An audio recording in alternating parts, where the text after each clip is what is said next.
Hello everyone, my name is Tejas. Welcome to our channel the maiden over. हमने एक नया channel शुरू किया है with the intention of talking everything about cricket. हम थोड़ा डिटेल में डिस्कशन करेंगे और हमारी कोशिश यही रहेगी कि सारे निटी ग्रिटीज को कवर किया जाए। आप हमें ज़रूर सपोर्ट करिए and I am sure you all are going to love this channel. Thank you. Hi hi hi. So Farid, क्या लगता है यार, पैट कमिंस आईपीएल भी ले जाएगा क्या? देखो यार, मेरे को तो नहीं लगता कि लेके जाना चाहिए, बट लेके जाएगा तो फिर you have to drop your head. मुझे लगता है ना, पैट कमिंस की सबसे अच्छी बात है उसकी कैप्टनसी भी बहुत अच्छी है। अगर वर्ल्ड कप में भी देखा होगा ना, जिस तरह से उसने पिच स्टडी किया था फाइनल का, हाँ हाँ। वो पिच स्टडी करने का मतलब, वर्ल्ड कप में जब उसने टॉस जीत के बॉलिंग लिया तो बिल्कुल डिसाइडेड, मतलब एकदम पंडित पर शॉक कि ये बॉलिंग कैसे ले सकता है। बट जब बाद में उससे डिस्कशन हुआ तो उसने बोला कि हमने पिच स्टडी किया था और मुझे एग्जैक्टली पता था बिकॉज ऑफ आईपीएल, इसलिए आईपीएल का इंपॉर्टेंस इसलिए ज़्यादा है। बिकॉज ऑफ आईपीएल उसने बोला, आईपीएल की वजह से हमें आइडिया था कि ये पिच कैसे प्ले करने वाली है और एग्जैक्टली वही हुआ। बाद में पिच बहुत बेटर हो गई बैटिंग के लिए एज कम्पेयर टू सुबह। आफ्टरनून में पिच बहुत स्टिकी थी। केएल राहुल की अगर पूरी बैटिंग देखी हो पूरी इनिंग्स तो बहुत स्टिकी थी, बट शाम को जब हेड आया तो शुरू के कुछ ओवर जब बॉल स्विंग हो रहे थे तब तक तो ठीक था, बाद में बहुत फ्लैट हो गई थी विकेट। इसलिए और थ्रू आउट द इनिंग्स भी वर्ल्ड कप फाइनल पे अगर हम लोग डिस्कशन शुरू करें, वर्ल्ड कप फाइनल में थ्रू आउट द इनिंग्स भी सबसे बेस्ट पार्ट ये था कि उसने जिस तरह से फील्ड सेट किया था एक एक प्लेयर्स के लिए, एक एक प्लेयर के लिए, विराट कोहली के लिए क्या फील्ड होना चाहिए, केएल राहुल के लिए क्या फील्ड होना चाहिए, उसने थर्ड मैन ऊपर लिया था या मिड विकेट और लॉन्ग ऑन दोनों साथ में पीछे नहीं रख रहा था ताकि इजी सिंगल नहीं मिले, एक ऊपर एक पीछे। तो I think strategically is a very fine captain, और यही चीज़ वो अगर रिफ्लेक्ट हो रहा है तो करेंटली एसआरएच में भी रिफ्लेक्ट हो रहा है जिस तरह से कैप्टनसी की है स्टीव स्मिथ ने। Of course SRH has very good players, but I think PAT Cummins की कैप्टनसी भी बहुत इंपॉर्टेंट रोल प्ले करती है। तो मुझे इसमें ये बोलना था कि पैट कमिंस की जो कैप्टनसी है ना, वो बहुत सालों से बहुत अच्छी है। इसको नोटिस में इसके लिए आ गई क्योंकि वो वर्ल्ड कप के फाइनल में उसने कुछ अच्छा परफॉर्मेंस दे दिया। तो मैं कहना चाहूँगा कि शेन वॉर्न को 10 साल पहले एक सवाल पूछा था इंटरव्यू में कि 2 ऑस्ट्रेलिया के ऐसे प्लेयर बताओ जो आपको लगता है कि फ्यूचर में जाके रॉक स्टार बनेंगे। 2 नाम लिया, एक नाम पैट कमिंस और दूसरा नाम है ट्रेविस हेड। तो शेन वॉर्न के तो मतलब अलग ही तारा में है। शेन वॉर्न को तो यार, शेन वॉर्न तो अगर देखेंगे तो उसके कितने सारे प्रेडिक्शन सही हुए, उनके कितने, आई थिंक बीबीएल के कितने कमेंट्री है जिसमें ही यूज्ड टू एक्चुअली प्रेडिक्ट कि नेक्स्ट बॉल पे क्या होने वाला है और एग्जैक्टली वही ऐसे चीज़ वीडियोस वायरल भी ऐसे हुए। वायरल वीडियोस भी और एग्जैक्टली वही चीज़ होती थी। तो और पैट कमिंस और एसआरएच की अगर दूसरी चीज़ कहें तो उनके पास बहुत क्वालिटी है। अगर एसआरएच अभी तक जो लैग कर रही थी, अगर बाकी पिछले टूर्नामेंट्स में इफ यू हैड सीन, तो बॉलिंग अटैक उनकी हमेशा से ठीक ठाक रही है, बैटिंग में वो हमेशा लैग करते थे। बट आई थिंक इस बार उन्होंने बैटिंग पे बहुत ज़्यादा फोकस किया है। They have got all the world class players. Markram अपने आप में बहुत ही टैलेंटेड वर्ल्ड क्लास है, एंड क्लासन तो भाई क्लासन है। क्लासन तो मुझे लगता है कि सूर्या शायद नंबर 1 अगर है तो क्लासन भी क्लोज नंबर 1 होना चाहिए, बिकॉज उसका गेम जो है वो पहले प्रेडिक्ट कर लेता है कि पिच कहाँ पे होने वाला है, बॉल स्पिनर बॉल कहाँ डालेगा, उसको पहले से पता हो जाता है। उसका एक क्रिक बस पे एक इंटरव्यू भी है, एक बड़े प्लेटफॉर्म पे, क्रिक बस करके एक बड़ा प्लेटफॉर्म है, वहाँ पे एक इंटरव्यू भी है जिसमें उसने बोला है कि जो मेरी पिन को लेके प्रैक्टिस होती है, एक सेम लेंथ पे बॉल को कौन से एंगल पे डालना है, उस बात की प्रैक्टिस भी वो लोग करते हैं।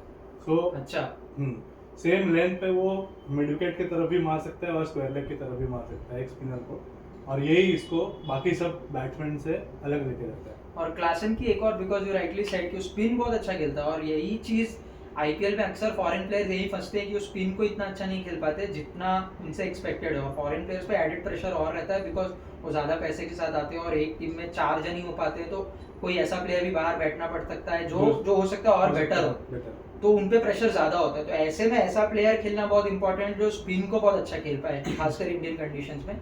इसलिए क्लासन और मार्करम दोनों ही इसमें बहुत स्टैंड आउट परफॉर्म करते हैं because they play spin better.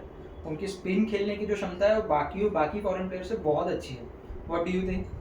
बहुत ज़्यादा आपने सही बात कही है, क्योंकि मार्करम का तो अगर आप देखोगे कि वो कैप्टन है सनराइजर्स ईस्टर्न केप का, जो साउथ अफ्रीका की T20 है। करेक्ट। 2 ही बार हुई है अभी तक वो टूर्नामेंट, दोनों बार सेम टीम जीती है, दोनों बार कैप्टन मार्करम रहे। तो अगर आप देखोगे कि वहाँ की जो पिच है ईस्टर्न केप टाउन के, जो पीटर नाइट्सबर्ग का जो मैदान है, वहाँ पे नॉर्मली एवरेज स्कोर 150 से 170 के बीच में होता है, और वहाँ पे स्पिन को आगे जाके मतलब मदद बहुत मिलती है, ऐसा देखने में आया। अच्छा। तो उसको उस बात का भी एक्सपीरियंस है।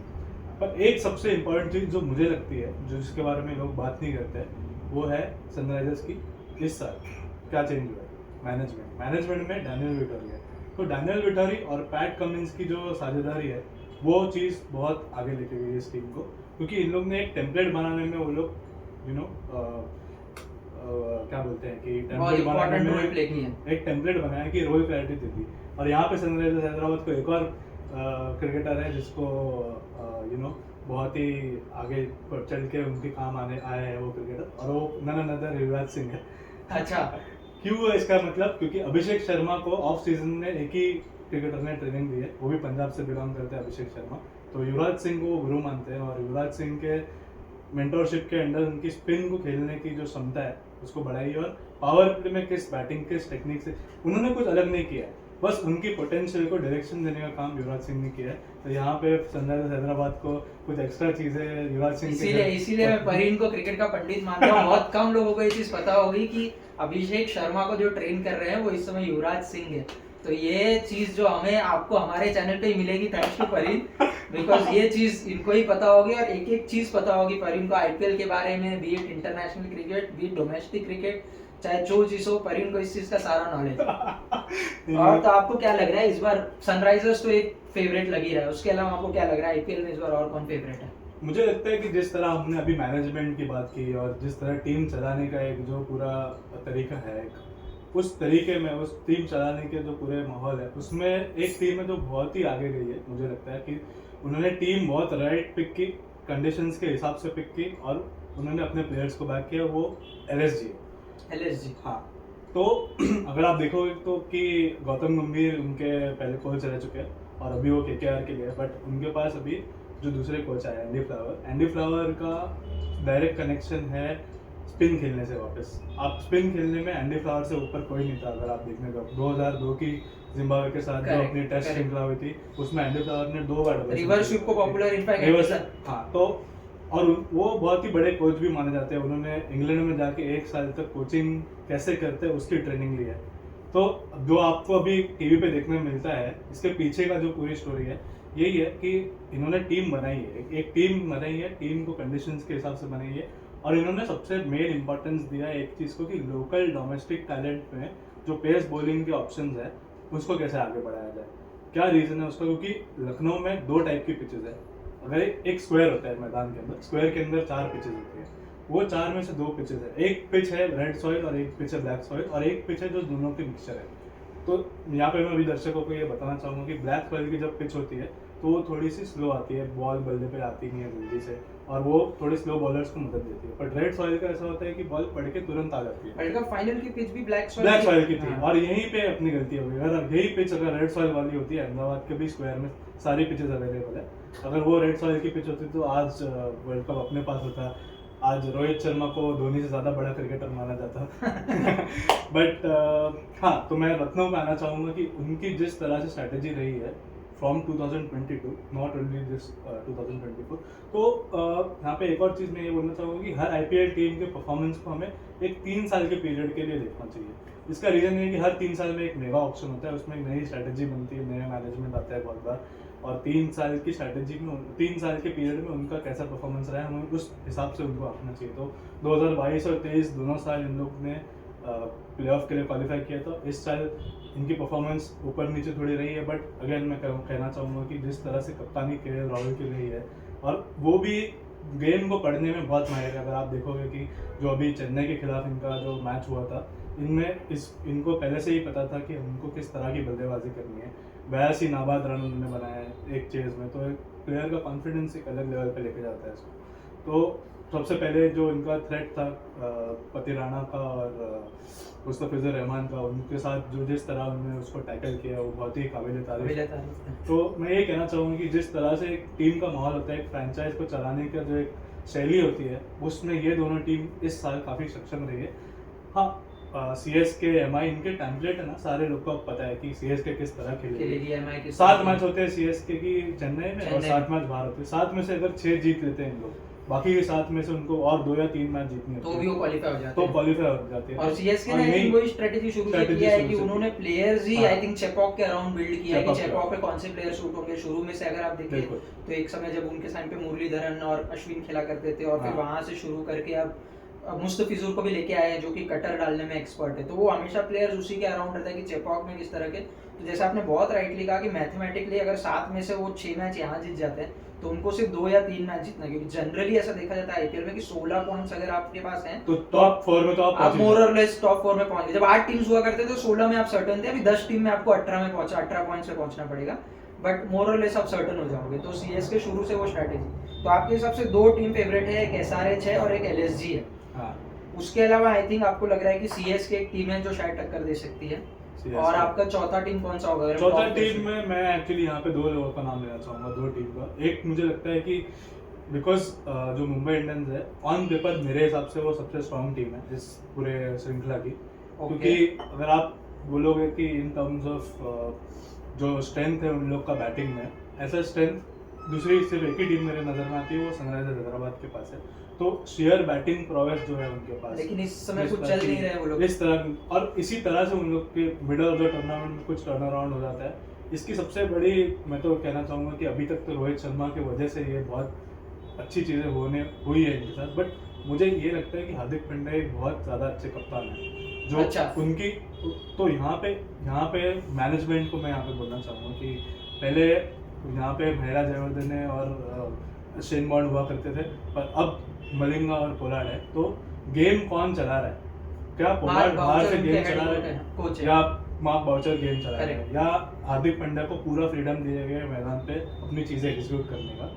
तो अगर आप इस मैटर को इस चीज़ को एक बार अच्छे से सॉल्व कर दे तो फिर हर एक प्लेयर जो है अपनी पूरी क्षमता से अगर खेलेगा तो मुझे नहीं लगता। आपको क्या लगता है कि टीम डिवाइडेड है, जैसे लोग बोल रहे हैं कि हार्दिक पांड्या वर्सेस रोहित शर्मा में टीम डिवाइडेड? जरूर ऐसी कुछ चीज़ें सुनने में आती है और देखने में भी आती है कि बोल सकते हैं अपन की कुछ 1-2 प्लेयर का अगर मैं नाम भी लूँ यहाँ पे, तो ईशान किशन हार्दिक पांड्या के कैंप से हो, ऐसा अपन बोल सकते हैं। बिकॉज जब ऑफ सीजन जस्ट आईपीएल के पहले हुआ था, जो 1-2 महीने का पीरियड हुआ था, जब बीसीसीआई ने उनको सिलेक्शन कॉन्ट्रैक्ट के सिलेक्शन में भी नहीं लिया बिकॉज उन्होंने डोमेस्टिक टूर्नामेंट नहीं खेले, तो उस समय वो किरण मोरे एकेडमी में हार्दिक पांड्या के साथ ही प्रैक्टिस कर रहे थे। सो उनकी एक हार्दिक पांड्या की साथ में जो एक बॉन्डिंग है, तो नेचुरल एक झुकाव है उनका उनकी तरफ। बट मुझे लगता है कि रोहित शर्मा इस गेम के बहुत ज़्यादा बड़े लेजेंड है और उनको पता है कि टीम को जिताना सबसे इम्पोर्टेंट है। तो आपको लगता है कि कैप्टेंसी चेंज होनी चाहिए थी या रोहित शर्मा के साथ ही चलते तो ज़्यादा अच्छा रहता? बिकॉज रोहित शर्मा ने 5 बार आईपीएल जीता है उनकी कैप्टेंसी में,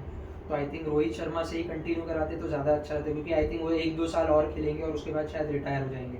तो जैसे अगर आप धोनी का फॉर एग्जाम्पल आप लेते हैं, तो अभी अगर मैं एक और आपको एग्जांपल दूं तो सबसे ज़्यादा 3 ही फ्रेंचाइजी हिट है। एक तो मुंबई है, सीएसके है और आरसीबी है in terms of fan following. और ये तीनों के पीछे एक ही रीज़न है कि तीनों ने एक एक प्लेयर को शुरू से ही पकड़ के रखा है। मुंबई ने रोहित शर्मा को, चेन्नई ने धोनी को और आरसीबी ने विराट कोहली को, जिसकी वजह से उनका फैन बेस भी टिका हुआ है।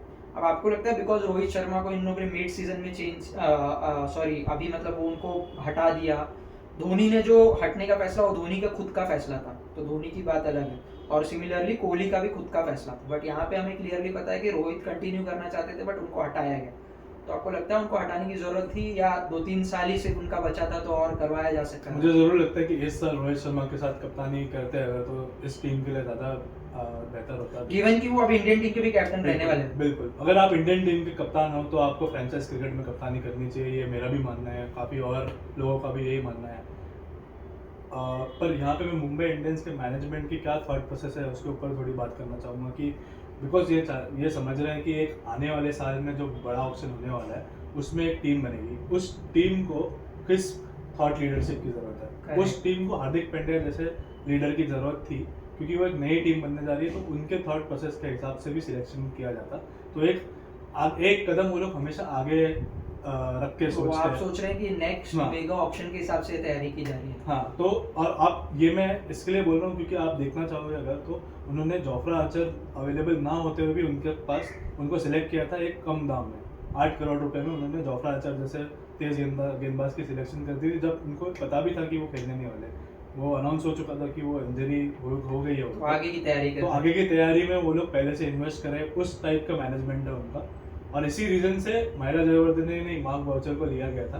तो आप यहाँ पे मैं और एक चीज़ कहना चाहूँगा कि एमआई केप टाउन जो है उसमें मार्क बाउचर क्रिकेट के डायरेक्टर भी है। तो ओके। इन चीज़ों पे अपन को गौर करना चाहिए, बिकॉज मुंबई इंडियंस एक अब सिर्फ मुंबई इंडियंस आईपीएल की जो इंडियन की टीम वो नहीं, मुंबई इंडियंस एमिरेट्स दूसरी टीम है, मुंबई इंडियंस केप टाउन तीसरी टीम है। ये सारे टीम को एक ही मैनेजमेंट चला रही है जो है अंबानी की मैनेजमेंट। सो इस पूरे पिक्चर को ध्यान में रखते हुए ये डिसीजन काफ़ी सही था, लेकिन इस साल ये डिसीजन बिल्कुल बैकफायर हुआ है। तो एक साल के लिए अगर रोहित शर्मा को कैप्टन रखते और हार्दिक पांड्या वाइस कैप्टन होते और रोहित शर्मा अपना जो कैप्टनसी है और उस तरह अगर ट्रांसफर करते तो फैंस ज़्यादा जो जुड़े अच्छा। उनके लिए बेटर होता, टीम के लिए शायद बेटर होता। बट जो क्षमता है जो मुझे दिखती है इस टीम के अंदर, जो एक तो वर्ल्ड क्लास गेंदबाज आपके पास है, आपको 20 में से 4 ओवर के बारे में सोचने की जरूरत नहीं है। बुमराह जिसको अब बोला जा रहा है कि वो फास्ट बॉलिंग की पीएचडी है, इयन बिशप करके, तीनों फॉर्मेट्स में। हाँ इयन बिशप ने भी यही बोला कि इनको एक फास्ट बॉलिंग का पीएचडी दे दिया जाए और इनको बोला जाए कि खेलते हुए ही ये नए जो अपने युवान तेज गेंदबाज आ रहे हैं उनको वो थोड़े लेक्चर दे, हाँ कैसे उन लोगों का अप्रोच है वगैरह करके। सो आपके पास बुमराह जैसे प्लेयर ऑलरेडी अवेलेबल है और मुझे लगता है कि टीम ये जो है वो बहुत आगे तक जा सकती है अगर आने वाले कुछ टाइम में इनके ये जो छोटे प्रॉब्लम्स हैं वो सॉल्व कर दे। तो इनके जो क्या खेलने की potential जो है। स्टाइल है वो ऑलरेडी फ्यूचरिस्टिक है।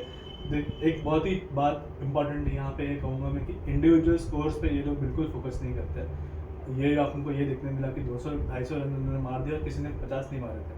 तो यही मॉडर्न T20 का एक टेम्पलेट है कि हर एक बल्लेबाज आएगा उस टाइम पीरियड में, पावर प्ले में कोई खेलेगा, कोई मिडिल ओवर्स में खेलेगा, कोई स्लो ओवर में खेलेगा और एक साझेदारी बनाएंगे हम लोग उस टाइम पीरियड में और उसी बेसिस पे फिर आगे बढ़ता जाएगा। तो यहाँ पे उन लोग ने एंकर करके जो होता है कि एक बल्लेबाज स्टार्टिंग से आखिर तक खेलेगा, जैसे विराट कोहली खेलते हैं, जैसे श्रेयस अय्यर खेलते हैं, उस शैली से ये लोग भी खेलते हैं। तो उस टेम्पलेट को आगे लेके जाने में ये टीम सबसे अच्छी लग रही है मुझे। तो इससे मेरा एक जुड़ा हुआ क्वेश्चन आपसे हाँ ये जी। था कि आपको लगता है कि नेक्स्ट सीजन में, बिकॉज मेगा ऑप्शन है, तो आपने कहा कि मेगा ऑप्शन की तैयारी हो रही है, तो रोहित शर्मा को रिटेन करेगी फ्रेंचाइज? आपको क्या लगता है कि रोहित शर्मा रिटेन होंगे नेक्स्ट सीजन से, या रोहित शर्मा को, बिकॉज वो हार्दिक पांड्या के साथ कंटिन्यू करना चाहते हैं, तो ऐसी भी पॉसिबिलिटी हो सकती है कि रिटेन रोहित को रिटेन नहीं करें एमआई फ्रेंचाइज और हार्दिक और बाकी 1-2 प्लेयर्स को, जितना आई थिंक 4 अलाउड होते हैं बिल्कुल रिटेंशन के, बिल्कुल। तो बाकी 3 प्लेयर्स में शायद 4 में रोहित का नंबर नहीं लगे, ऐसा हो सकता है? या रोहित खुद ऑप्ट आउट करे और दूसरे जगह जाके फिनिश करे, जैसे तो- आपने देखा होगा सौरव गांगुली के साथ हुआ था कि वो कोलकाता से बाहर लास्ट के 2-3 साल वो कहीं और जाके खेले थे, तो आपको लगता है हाँ। रोहित ऐसा कर सकते हैं? तो मुझे सबसे पहले ये लगता है कि रोहित शर्मा जिस टाइप के प्लेयर है, जिस टाइप के इंसान है और जिस तरह उनकी हिस्ट्री रही है कि वो मुंबई इंडियंस को कभी छोड़ेंगे नहीं। उनकी जो एक लॉयल्टी वाली जो फैक्टर है उसी वजह से आम जनता भी उनको पसंद करती है, उनके खेल को देखना चाहती है। तो अगर मुंबई इंडियंस के बाहर रोहित शर्मा खेलेंगे तो वो रोहित शर्मा के पर्सनल क्रिकेटिंग एम्बिशन के लिए सही नहीं रहेगा। तो मुझे ये लगता है पर कि रिटेंशन मुंबई इंडियंस नहीं करेगी। नहीं करेगी। एग्जैक्टली, रिटेंशन करने के लिए आपको एक वॉलेट, आपको जो पर्स है उसको एक लॉक करना पड़ता है, Correct. एक अमाउंट। तो मुझे लगता है कि वो रिटर्न ना करके रोहित शर्मा को ऑप्शन में कोई भी अमाउंट देके पैसा लेने की कोशिश करेगी। ऑप्शन से उनको बिल्कुल, फिर से बाय आउट बिल्कुल, करने की कोशिश बिल्कुल। होगी, लेकिन शायद रिटेन नहीं रिटेन करेंगे। ना करें इनको। तो आपको ये लगता है मेरी- 5 टाइम्स आईपीएल विनिंग कैप्टन को मुंबई रिटेन नहीं करेगी अगले साल, ये आपका प्रेडिक्शन है? मेरा ये प्रेडिक्शन है। चलिए देखेंगे नेक्स्ट ईयर क्या होता है। लेकिन coming back to the question, what is wrong with RCB? RCB के साथ क्या हो रहा है? इतना बड़ा फैन बेस, इतना सारे लोग विराट कोहली को इतना पसंद करते हैं, क्या हो रहा है भाई? इस बार तो इनकी विमेन टीम भी जीत गई, इस बार लगा था कि डबल दोनों टीम जीतेगी, लेकिन इस बार तो परफॉर्मेंस लग रहा है टॉप 4 में भी नहीं पहुंचेंगे। तो ऐसा क्या है? मेरा पर्सनल, आप तो एक्सपर्ट हैं, आप बताएंगे, बट मेरा पर्सनल ऐसा चीज़ है, बिकॉज चिन्नास्वामी हर फ्रेंचाइजी का जो होम बेस है या होम ग्राउंड है, उन्होंने उस तरह से प्लेयर्स बनाए हुए हैं, बट बिकॉज चिन्नास्वामी की विकेट या पिच इतनी फ्लैट है, क्योंकि वो होम एडवांटेज जैसा फैक्टर कोई कुछ है ही नहीं चिन्नास्वामी में। विकेट फ्लैट, ग्राउंड छोटे, तो उसकी वजह से होम एडवांटेज का कोई फैक्टर नहीं है। और आरसीबी बस इस तरह का कोई आउट एंड आउट हिटर भी नहीं है। मैक्सवेल थे, बट मैक्सवेल एकदम कंप्लीटली आउट ऑफ फॉर्म है, तो उस तरह कोई हिटर नहीं है। मुझे तो घबराहट हो रही है कि एसआरएच वहाँ पहुँच जाएगी तो क्या हो जाएगा। वो तो, और इसने तो बोला हुआ ही है हेड ने कि हमें तो 300 स्कोर करना है, तो मुझे तो लग रहा है भाई 300 है वहाँ पे।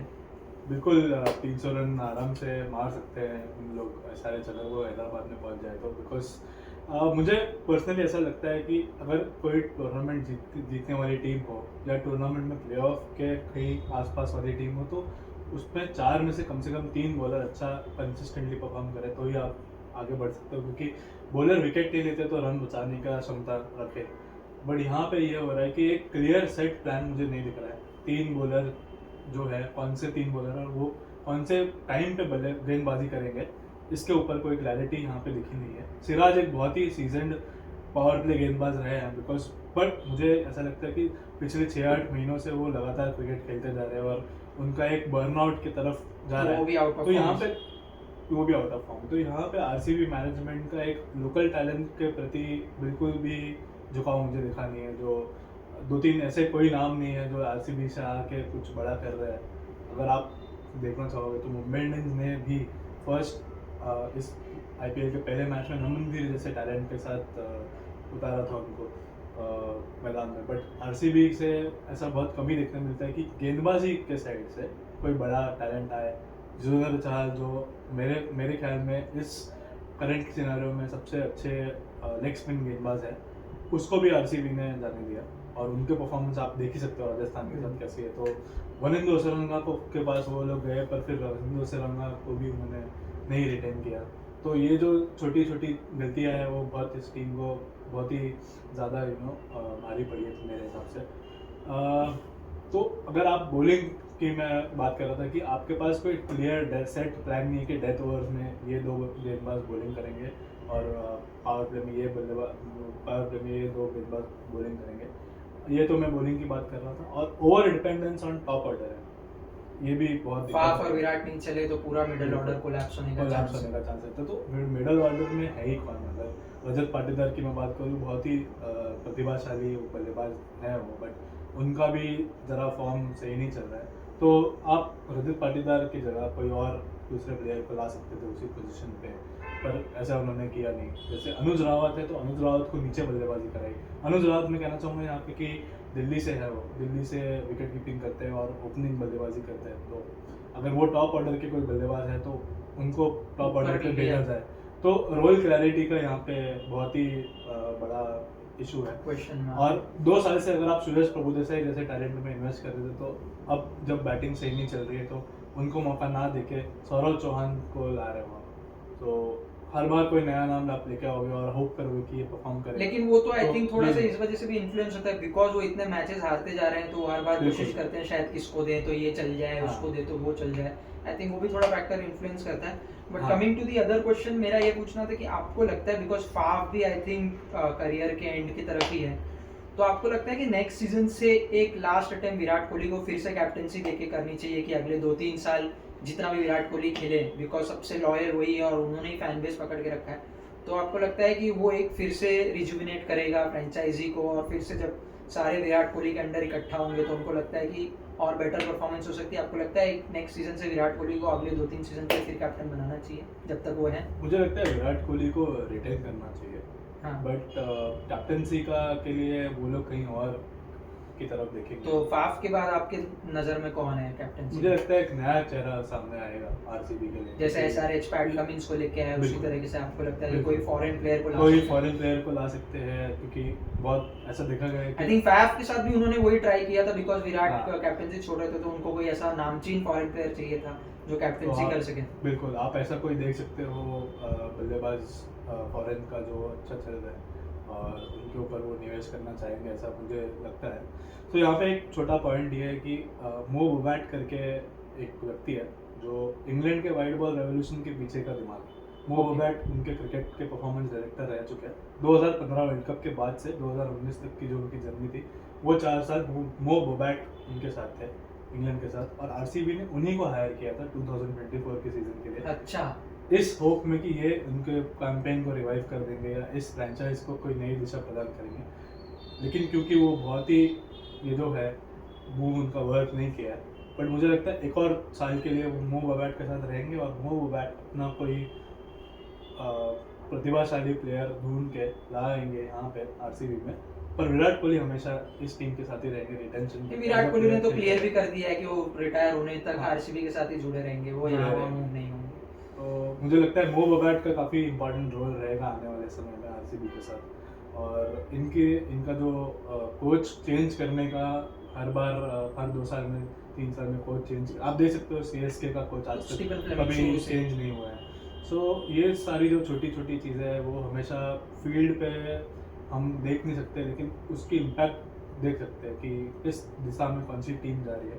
हालांकि आईपीएल एक ऐसा टूर्नामेंट है जो मैं कहता हूँ कि बिल्कुल ही अनफॉरगिविंग है, कि आपके पास गलती करने के मौके बहुत कम है। अगर आप गलती करते हो तो आप प्रेशर में आते हो और वो प्रेशर आपसे और गलतियाँ करवाता है। सो आई थिंक आरसीबी फिलहाल एक बहुत ही डिफिकल्ट सिचुएशन में है, बट आपको लग रहा है चांस है टॉप 4 में पहुंचने का अभी भी, या इस साल तो मुश्किल इस साल कप नाम दे नहीं होगा बिकॉज अब तो मुझे लगता है कि एक टीम जो नहीं रहेगी वो तो फिक्स है। अब 9 टीम की टूर्नामेंट रह चुकी है अभी इस साल की। तो आई थिंक आरसीबी फैंस को इस साल विमेन टीम के जीत से ही खुशी मनानी पड़ेगी, मेंस टीम की पॉसिबिलिटी हाँ, बहुत कम लग रही है। अगर स्मृति मंदाना आ जाए कुछ खेले अच्छा तो हो सकता है, शायद अदरवाइज नहीं हो सकता। तो तो अभी थोड़ा आईपीएल से हटके थोड़ा वर्ल्ड कप की तरफ चलते हैं, क्योंकि वर्ल्ड कप भी 1-1.5 महीना ही है। तो मैं एक्चुअली वीडियो इस पे एंड करना चाह रहा था कि आपको क्या लग रहा है कि अब बहुत सा कंपटीशन है, आपको क्या लग रहा है जो प्लेयर्स एक्सपेक्टेड थे, तो मुझे बताइए कि आपके हिसाब से प्लेइंग 11 या 15 कौन होगा? क्योंकि मैं जहाँ तक जानता हूँ बहुत से ऐसे प्लेयर्स थे जो ऑलमोस्ट लॉक्ड थे, जैसे आप जायसवाल सोच लीजिए, आप Jitesh Sharma as a wicket keeper सोच लीजिए, ये कुछ प्लेयर्स थे जो ऑलमोस्ट लॉक्ड थे फॉर वर्ल्ड कप टीम।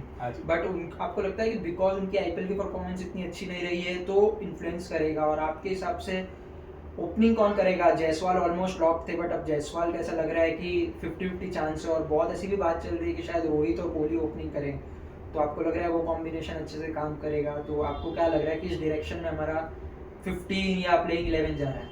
मुझे लगता है कि कितने प्लेयर्स आपको लगता है कि फिक्स हैं कि ये तो रहेंगे? पहले हम वहाँ से शुरू करते हैं कि इतने तो मुझे लगता है 6, 7, 8 की ये तो कहीं ड्रॉप नहीं होंगे, चाहे इररिस्पेक्टिव ऑफ देयर परफॉर्मेंस, कि इतने तो रहने ही वाले हैं, फिर आगे का 3-4 जो है। तो आप तो यहाँ पे एक पॉइंट है जो मैं बोलना चाहूँगा आपसे बिफोर सेइंग कि कौन से 4-5 प्लेयर लॉक है, कि देखो जब हम आईपीएल के होने वाला होता है और वर्ल्ड कप एक आने वाला होता है, तो वर्ल्ड कप की टीम का सिलेक्शन सिर्फ आईपीएल के परफॉर्मेंस के बेसिस पे करे, ये सिलेक्टर्स इस तरह मुझे नहीं लगता सोचते हैं। बिकॉज आपके सबसे इम्पोर्टेंट है कि इंटरनेशनल क्रिकेट में एक वर्ल्ड कप जैसा टूर्नामेंट होने जा रहा है, तो एक्सपीरियंस बहुत इंपॉर्टेंट है सबसे पहले।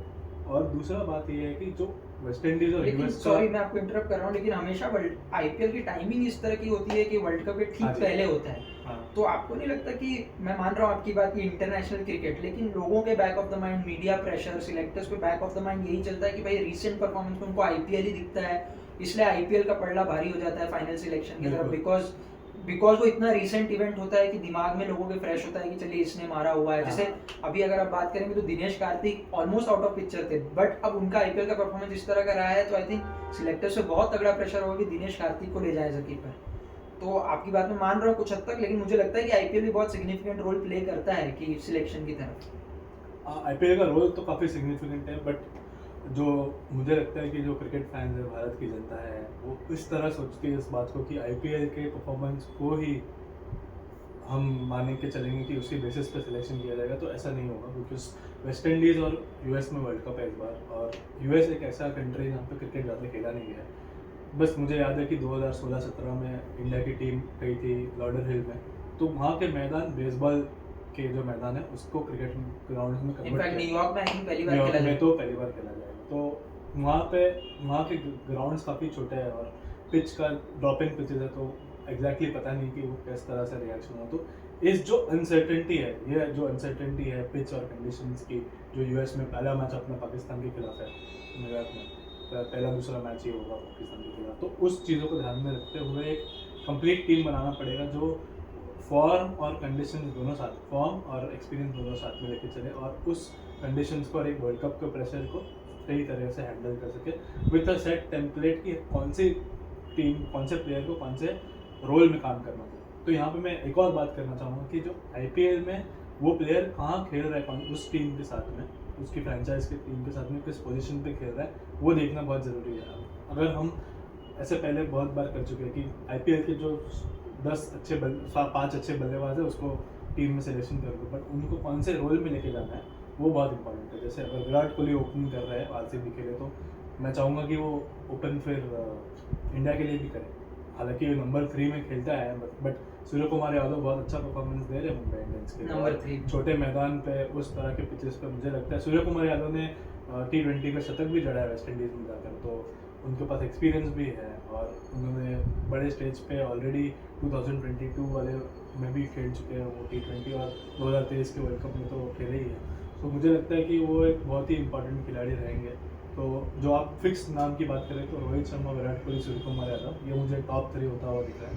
हाँ, रोहित शर्मा और विराट कोहली को मुझे लगता है ओपन करना चाहिए, बट एक रोल क्लैरिटी के साथ ओपन करना चाहिए कि Rohit Sharma will be the dasher, कि रोहित शर्मा जाके अपने नेचुरल गेम को खेले और एक अच्छे रन रेट में पावर प्ले की शुरुआत करें। बिकॉज रोहित शर्मा अगर ऐसा नहीं करते तो ट्रेविस हेड तो बैठे वहाँ पे ऑस्ट्रेलिया के लिए ऐसा करने के। सो उनको वो एडवांटेज मिल ही जाएगा अगर हमारे कोई दोनों में से बल्लेबाज ऐसा ना करे। तो ये रोल के लिए ज़्यादा सूट रोहित शर्मा रहेंगे। तो ये 3 नाम मुझे लगता है काफ़ी फिक्स रहेंगे। एक और नाम है रिंकू सिंह, जिन्होंने काफ़ी, मैं रिंकू सिंह पे आने से पहले मैं आपको इसलिए कट कर रहा हूँ, मैं इसलिए पूछना चाह रहा था कि आपके हिसाब से कोहली की जगह बनती है T20 टीम में, क्योंकि बहुत लोगों का ऐसा मानना है, जैसे आपने कहा कि रोहित शर्मा डैशर रहेंगे और कोहली आप कह रहे हैं कि थोड़ा सा संभल के खेलने वाले रोल में रहेंगे, एंकर रोल जिसे हम कहते हैं। बट आपको लगता है T20 क्रिकेट में एंकर रोल की अभी भी जगह है? क्योंकि ऐसा माना जाता है कि जैसे आप रोहित शर्मा अटैक करेंगे एक साइड से, कोहली थोड़ा संभल के खेलेंगे। बट आजकल आप देखेंगे कि अब वो चेंज हो चुका है डायरेक्शन। अब दोनों ओपनर्स आके अटैक करते हैं। अब ये नहीं है कि एक ने विकेट बचाना है, एक को मारना है। अब दोनों तरफ से अटैक होता है। 6 ओवर में 60 रन, 70 रन, इनफैक्ट हमने तो 125 रन बनते हुए भी देखा है कुछ दिन पहले। तो आपको लगता है वो एंकर रोल की जरूरत अभी भी जगह है? बिकॉज कोहली को कोई 50 बॉल 100 से एसोसिएट नहीं करेगा, 40 बॉल 100 से एसोसिएट नहीं करेगा। कोहली का अगर 100 बनेगा भी तो 65 बॉल, 66 बॉल, 60s के रेंज में। तो आपको लगता है कि उस रोल की अभी भी जगह है? Kohli no doubt world class player हैं, सारी चीज़ें हैं, लेकिन एक फैक्टर जो लोग कहते हैं उनके अगेंस्ट जा सकता है वो है उनका स्ट्राइक रेट। तो आपको लगता है कि कोहली उस वजह से टीम में रहेंगे, या कोई ऐसे बैट्समैन को खिला सके जो आउट एंड आउट डैशर है, जो रोहित शर्मा के साथ पहले बॉल से अटैक करे? आपका क्या व्यू? नहीं, आपका सवाल भी बिल्कुल सही है, और जिस तरह से आपने बताया कि पावर प्ले में 100 रन भी अब हम देख रहे हैं, तो दोनों ओपनर डैशर क्यों नहीं हो सकते। तो यहाँ पे मेरी एक छोटी थियरी ये है कि फ्रेंचाइज क्रिकेट में शायद एंकर का रोल की अब ज़रूरत नहीं है, बिकॉज आईपीएल में इम्पैक्ट प्लेयर भी है। आईपीएल में इम्पैक्ट प्लेयर है तो हर बार आपके पास 8 बल्लेबाज। बहुत अच्छा इंपॉर्टेंट पॉइंट है। आपके पास इंटरनेशनल क्रिकेट में 8 बल्लेबाज नहीं, 7 ही बल्लेबाज है, उसमें से भी एक बल्लेबाज ऐसा है जो गेंदबाजी शायद ज़्यादा करता है। तो आपके पास 6 बल्लेबाज है, तो हर एक बल्लेबाज पे ज़्यादा रिस्पॉन्सिबिलिटी होती है, ज़्यादा एक जिम्मेदारी होती है कि हम अपने टीम के लिए कुछ सही करें। और आपके पास T20 वर्ल्ड कप का जो फॉर्मेट है उसमें आपके पास फेलियर का बिल्कुल चांस नहीं है। अगर आप एक मैच हारते हो तो फिर भी आप शायद बाहर हो सकते हो। हमने देखा है कि 2012 के, मैं आपको थोड़ा पीछे लेके जाऊँगा कि 2012 के विश्व कप में, T20 विश्व कप में भारत सिर्फ एक ही मैच हारा था, बट नेट रन रेट के चलते वो फिर आगे के टूर्नामेंट, हालांकि आई थिंक इस साल का फॉर्मेट उन्होंने उस तरह से डेवलप किया है कि आई थिंक अपसेट, क्योंकि आई थिंक हर ग्रुप में 5 टीम्स हैं, तो 3 टीम्स ऐसी है जिनको आई थिंक मोर और लेस हरा ही देगी India. Coming back to the question, आपने बहुत इंपॉर्टेंट पॉइंट रेस किया जो मुझे बहुत ही वैलिड पॉइंट लग रहा है कि जो इम्पैक्ट प्लेयर का जो रूल है जो आईपीएल में है, बिकॉज ऑफ दैट एक एक्स्ट्रा बैट्समैन का आपको कुशन मिल जाता है जो इंटरनेशनल में शायद आपको अवेलेबल नहीं है। और उसी से मैं वो पाकिस्तान वाले मैच में आना चाहूँगा जो मेरे हिसाब से आज तक की कोहली की बेस्ट इनिंग्स है। शायद कोहली जैसा बैट्समैन अगर नहीं होता, अगर आउट एंड आउट डैशर होता, तो हो सकता है विकेट बहुत तेजी से 6 विकेट डाउन होते 7 और वहाँ से कमबैक का कोई चांस नहीं होता। बट बिकॉज कोहली इतने बड़े नाम हैं और वो क्रीज पे मौजूद थे, इसलिए वो प्रेशर में हमेशा पाकिस्तानी टीम रही और उन्होंने वो गलती की लास्ट के 3-4 ओवर में जो उनको नुकसान दिया। तो आई थिंक मेरा भी ये मानना है कि कोहली की जगह बिल्कुल बनती है टीम में, लेकिन मैं जस्ट आपसे इसलिए पूछ रहा था क्योंकि आजकल इस तरह की चर्चाएं हो रही हैं कि कोहली का स्ट्राइक रेट कम है, ज्यादा है। कोहली के स्ट्राइक रेट की जो आलोचना की जाती है, मुझे लगता है कि 140 के स्ट्राइक रेट से अगर आप 40 का एवरेज है तो आपका एक स्ट्राइक रेट और एवरेज मिला के नंबर 180 के करीब अगर बनता है तो आपका मतलब कहीं ना कहीं का तो आई थिंक 50 के आसपास एवरेज है उनका इंटरनेशनल क्रिकेट में। और स्ट्राइक रेट अगर 135 भी होता है तो भी 185 का एक नंबर बनता है। वो एक नंबर जो स्टैटिस्टिशियंस नॉर्मली देखते हैं कि एवरेज और स्ट्राइक रेट को मिला के आप किस तरह परफॉर्म कर रहे हैं। तो सूर्य कुमार यादव का ये नंबर हमेशा 200 के आसपास होता है। सो दैट इज़ वाई एक वो ग्रेट बल्लेबाज में अब गिने जाते हैं, क्योंकि इम्पैक्ट आप तभी कर सकते हो कि कितना ज़्यादा आप रन बना पा रहे हो T20 क्रिकेट में, ना कि कितना जल्दी और कितना तेज़ बना पा रहे हो, ना कि कितना ज़्यादा बना पा रहे हो। क्योंकि बट विराट कोहली की ये जो बात है कि ये जो है वो दिन प्रतिदिन करता है, ये जो काम है वो कि 50 के एवरेज से 140 की स्ट्राइक रेट से खेलना दिन प्रतिदिन विराट कोहली करेंगे।